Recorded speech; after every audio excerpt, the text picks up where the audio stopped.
लिया। उसमें देश भर के लाखों लाखों लोगों ने भाग लिया। हरियाणा से भी बहुत भारी संख्या में लोगों ने उसमें भाग लिया। रणदीप जी ने, मैंने और सभी नेताओं ने, कार्यकर्ताओं ने, आम जन ने इसमें अपना अपना अपनी अपनी बात कही। मैंने भी उसमें अपनी बात कही। जहां राष्ट्रीय मुद्दे उठाए वहां हरियाणा के मुद्दे भी उठाए। और एक मुद्दा ऐसा जो बहुत ही ज्वलंत है, जिसके ऊपर रणदीप जी ने और मैंने बार बार कहा है। कल हम फतेहाबाद में भी एक सांकेतिक धरना करके आए इस मुद्दे पर। ये मुद्दा भी मैंने उठाया। रणदीप जी ने उससे पहले गुला में भी इसके ऊपर सांकेतिक धरना किया था। तो इस बात को हम बार बार उठा रहे हैं कि हरियाणा सरकार ने जो फैसला 9 मई को लिया, और उस पर हमने, रणदीप जी ने और मैंने एक ज्वाइंट प्रेस कॉन्फ्रेंस भी की थी अगले ही दिन, आपको याद होगा। हमने उसी वक्त इस मुद्दे को उठाया था, आपके संज्ञान में लाए थे, लोगों के सामने रखा था। और कल जब हम फतेहाबाद गए, हमने फिर इसको उठाया बात को, कि हरियाणा सरकार ने जो ये फैसला लिया 9 मई का, कि हरियाणा के एक बहुत बड़े भाग में 8 ब्लॉकों में आपने धान की खेती पर प्रतिबंध लगा दिया।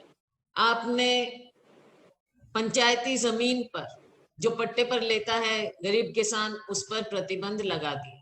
50 हॉर्स पावर के आगे आपने कहा कि इनसे हम कुछ नहीं लेंगे, ना इनको हम एमएसपी देंगे, और बल्कि आगे उनके कनेक्शन काटने की भी आपने बात कर दी। तो साथियों, ये तरह तरह से इन्होंने हरियाणा को, किसानों को गलत फैसले लेकर, ऐसे वक्त में कोरोना से भी जूझ रहे हैं, ऐसे वक्त में इनको बार बार अपने फैसलों से प्रताड़ित किया। हरियाणा की जमीन आप ये समझ लीजिए, 40,000 एकड़ जो जमीन का आधा कम सवा तो बनता है, इसकी आप धान नहीं हैं, इसको तो मार दिया। देख सकते हैं इसे उससे प्रिय की बात है, तो ये उठा लीजिए फैसला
सरकार ने ये मुद्दा पेश किया ना लोगों के सामने, किसानों के सामने। मुद्दा आप बनाते हैं, हम वो बात उठाते हैं, तो आप हमारे ऊपर उंगली उठाकर कहते हैं कि आप राजनीति कर रहे हैं। फिर आप फैसला किसान के दबाव में और हमारे दबाव में, और फिर भी हम हमें दोषी करार देते हैं। ये तो अजीब बात हो गई है। तो सरकार कृपया अपना पूर्ण रूप से 9 मई का फैसला वापस ले। ये नहीं कि एक साल कह दें 7 ब्लॉक, अगले साल कह दें 8 ब्लॉक, फिर उसमें पेच डाल दें। तो इस चीज को सरकार हमारे आग्रह को माने, किसान की बात को माने और फैसला वापस ले। बहुत बहुत धन्यवाद। और भी बात है, आप जब सवाल पूछेंगे हम उसमें जवाब देंगे। नंदीप जी। धन्यवाद शैलजा जी। आदरणीय साथियों, जैसा हरियाणा प्रदेश कांग्रेस कमेटी की अध्यक्ष कुमारी शैलजा जी ने कहा,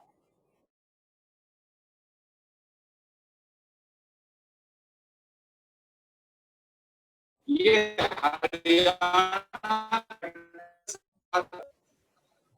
इस आदेश के मुताबिक हरियाणा की 4 लाख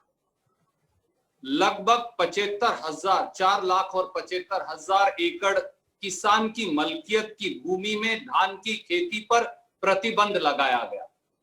35,000 एकड़ पंचायती भूमि में धान की खेती पर प्रतिबंध लगाया गया, यानी 5,10,000 एकड़ किसान की भूमि पर प्रतिबंध लगाया गया। ये कैथल में सीवन और उसके साथ साथ गुलाचीका, कुरुक्षेत्र में इस्माइलाबाद, शाहबाद, बबैन और पीपली, फतेहाबाद में रतिया, और ये प्रतिबंध सरसा में सरसा ब्लॉक में था। पूरे प्रदेश का किसान हाहाकार कर उठा और सरकार को ना ये निगलते बना और ना उगलते बना। और आज मुख्यमंत्री जी का ये बयान आया कि धान की खेती पर प्रतिबंध लगाने वाला आदेश एक एडवाइजरी था। दोस्तों, मैं ये कहना चाहूंगा, मुख्यमंत्री जी, अगर आपको आदेश और एडवाइजरी के बीच में अंतर नहीं पड़ा, आप हमारे बुजुर्ग हैं, परंतु हमें सरकार की समझ पर दया आती है। अगर सरकार इस प्रकार से बेईमाने भरे बयान देगी, पहले नादरशाही का आदेश देगी कि किसान की फसल नहीं खरीदी जाएगी न्यूनतम समर्थन मूल्य पर अगर धान लगाएगा तो, किसान की सब्सिडी काट ली जाएगी अगर धान लगाएगा तो, किसान की धान की फसल पर प्रतिबंध लगाया जाएगा, और उसके बाद जब किसान संघर्ष के मूड में सरकार के सामने आकर खड़ा हो जाएगा तो घबराकर कह देंगे ये एडवाइजरी है। अगर हरियाणा के मुख्यमंत्री को आदेश और एडवाइजरी का अंतर नहीं पता तो क्या उन्हें अपने पद पर बने रहने का भी अधिकार है? ये मैं हरियाणा की 2.5 करोड़ जनता के विवेक पर छोड़ता हूं। आज अगर इस आदेश को वाकई में वापस लेने की मंशा है तो हरियाणा के मुख्यमंत्री जी से हम कहेंगे कि 9 मई 2020 के इस आदेश को वापस लेने का एक नया आदेश जारी किया जाए। आज किसानों की जीत हुई है। आज किसानों के लिए इस प्रदेश में एक बड़ा दिन है। सरकार को, खट्टर सरकार को एक बार फिर किसान की जोड़ी पर झुकना पड़ा। जैसा कुमारी शैलजा जी ने, रणदीप सिंह सुरजेवाला ने और हजारों किसानों ने प्रण लेकर निर्णय किया था, संघर्ष किया था। हमने शाहबाद में धरना लगाया, हमने गुलाचीका और सीवन में धरना लगाया, हमने रतिया में धरना लगाया, आज हमने इस्माइलाबाद में धरना लगाया, और ये संघर्ष गांव-गांव तक जारी रहता। परंतु खट्टर सरकार ने घबराकर आज किसान की जोड़ी पर मत्था टेका है। ये आज हरियाणा के किसानों की बड़ी जीत है, परंतु ये जीत अभी आधी अधूरी है। खट्टर साहब, आपकी बात पर हरियाणा की जनता को विश्वास नहीं रहा, आपकी जबान पर भी विश्वास नहीं रहा। हरियाणा के आढ़तियों को भी, जब पूरे हरियाणा के आढ़तियों ने हड़ताल की तो मुख्यमंत्री ने इसी प्रकार बयान देकर कहा था कि डायरेक्ट पेमेंट की प्रणाली को खत्म कर दिया जाएगा और सारा पैसा आढ़ती के माध्यम से दिया जाएगा। परंतु जब वाकई में आदेश आया तो वास्तविकता इसके विपरीत निकली।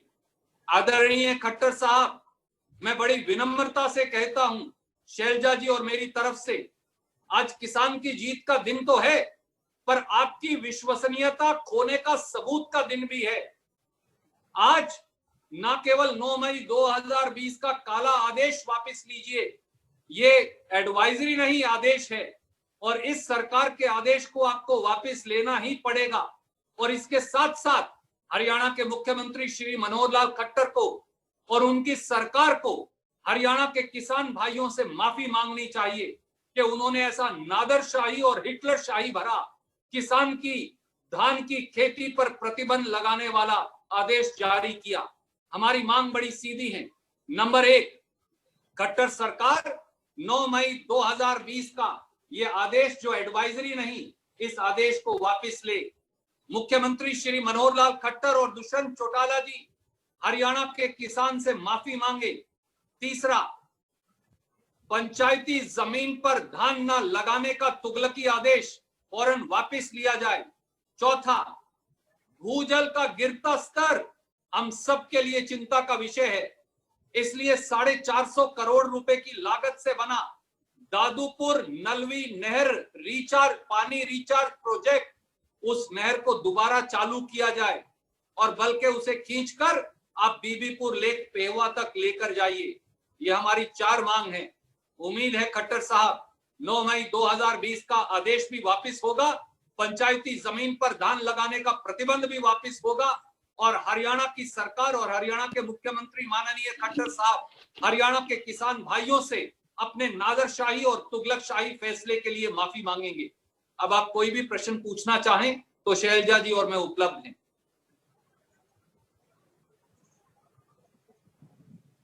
तो भाई साहब, ये इसमें आप सबसे बड़ी जीत कांग्रेस के मानते हैं और किसानों की मानते हैं, या कुछ और मानते हैं? सरकार का जो यू टर्न का ट्रेंड रहा, या यू टर्न का उसी ट्रेंड पे इस बार भी इन्होंने यू टर्न ले लिया है, आप क्या मानते हैं?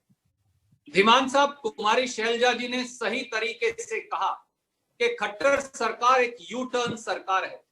पहले फैसला लेती है जन विरोधी और फिर जनता के विरोध के चलते विपक्ष पर उल जलूल के इल्जाम लगाकर वो फैसला वापस लेने पर मजबूर हो जाती है।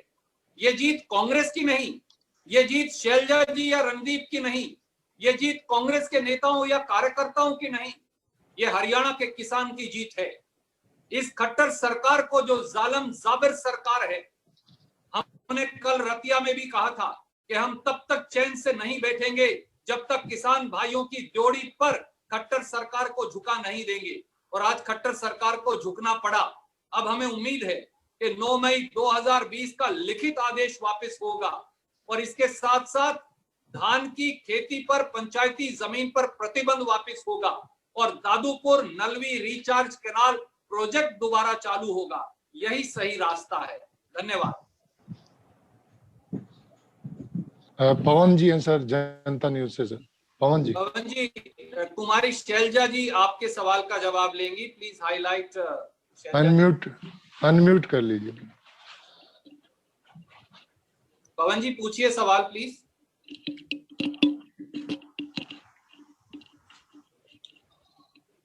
मैदान में उतरकर किसानों की आवाज को उठाया और इसी वजह से सरकार को झुकना पड़ा, या सरकार वाकई में किसानों की चिंता कर रही है, इस वजह से इस आदेश को लागू किया गया? ऐसा है पवन जी, अगर वाकई किसानों की चिंता इस सरकार को होती तो वो सबसे पहले 9 मई को ये अपना फैसला ही ना लेकर आते।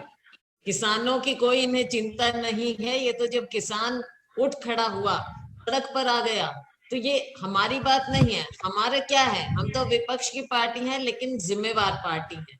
जो लोगों का मुद्दा होगा वो हम उठाएंगे। किसानों का ये मुद्दा था, किसान विरोधी फैसला था इस सरकार का, तो हमने किसानों की आवाज को उठाया। ये किसानों का मुद्दा है, कांग्रेस पार्टी का पैदा किया हुआ मुद्दा नहीं है। ये वो कह रहे हैं कि बरगला रही है कांग्रेस किसानों को। किसान, हाँ, ये तो अब हमारे ऊपर उंगलियां उठाएंगे ना। ये फैसला किसका था? कांग्रेस का नहीं था, फैसला सरकार का था, और जिसके जो किसान विरोधी फैसला था और उसके खिलाफ किसान खड़े हुए। कांग्रेस पार्टी ने उनकी बात को रखा, उनकी बात को उठाया, उनका समर्थन किया, क्योंकि ये हमारा कर्तव्य है कि जो मुद्दा आम लोगों का होगा, किसान का होगा, हम उठाएंगे। गरीब का होगा, हम उठाएंगे। चाहे वो किसी का भी है, चाहे शहरी लोगों का है, हम हर मुद्दा उठाएंगे। और अगर सरकार को लोगों के मत के सामने झुकना पड़ता है तो अपनी बात बचाने के लिए, शर्म छिपाने के लिए बेशक वो कांग्रेस का नाम ले लें, हमें कोई इससे दिक्कत नहीं है, लेकिन लोगों की बात को आप माने, हम ये चाहते हैं। पवन जी, एक लाइन मैं भी राम जोड़ना चाहूंगा शैलजा जी की बात में। एक कहावत है हिंदी की, खिसियानी बिल्ली खंबा नोचे। जब किसानों के संघर्ष के आगे सरकार टिक नहीं पाई तो किसानों की ड्योढ़ी पर मत्था झुकाने के अलावा कोई रास्ता इस नादरशाही खट्टर सरकार के सामने नहीं बचा। कांग्रेस और किसान के इस गठजोड़ ने यह दिखा दिया कि जब जब खट्टर सरकार किसान विरोधी फैसला लेगी तो शैलजा जी ने जैसा कहा कि कांग्रेस पार्टी के नेतृत्व में हम किसान या समाज के हर वर्ग के साथ कंधे से कंधा मिलाकर संघर्ष करेंगे, और तब तक करेंगे जब तक सरकार अपने तुगलकी फरमानों से बाज आकर जनता की ड्योढ़ी पर नहीं झुक जाती। हमने आज ये करके दिखाया है, हमें इस बात का विश्वास भी है और गर्व भी। धन्यवाद।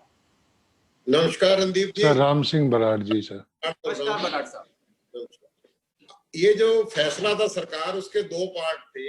एक तो किसानों की अपनी जमीन पे धान बीजने के मामले में था कि अगर 50% से ज्यादा बीजेगा तो उसका नहीं खरीदा जाएगा, वो फैसला तो वापस ले लिया। दूसरा उसका पार्ट था कि पंचायती जमीन पे किसी को भी धान बीजने की इजाजत नहीं दी जाएगी। वो फैसला आज भी सरकार का ज्यों का त्यों स्टैंड कर रहा है। आप जानते हैं हरियाणा में ज्यादातर हिस्सों में छोटे किसान हैं जिनके पास अपनी 2-2, 4-4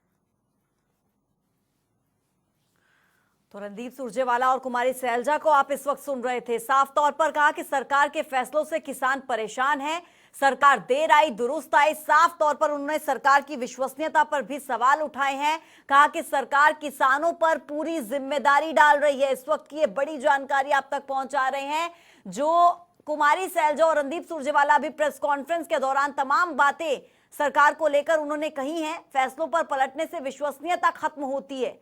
सरकार 9 मई का अपना फैसला पूर्णतया वापस ले, ये कहा गया है। विपक्ष पर राजनीति का आरोप ना लगाए, ये फैसला खुद सरकार का था। अभी आपने सुना रणदीप सुरजेवाला और कुमारी सैलजा तमाम मुद्दों पर बात करते हुए नजर आए। कहा कि सरकार मुद्दे खुद बनाती है और प्रदेश का किसान इस वक्त परेशान हो रहा है सरकार के फैसलों से, तो सरकार इन फैसलों को वापस ले।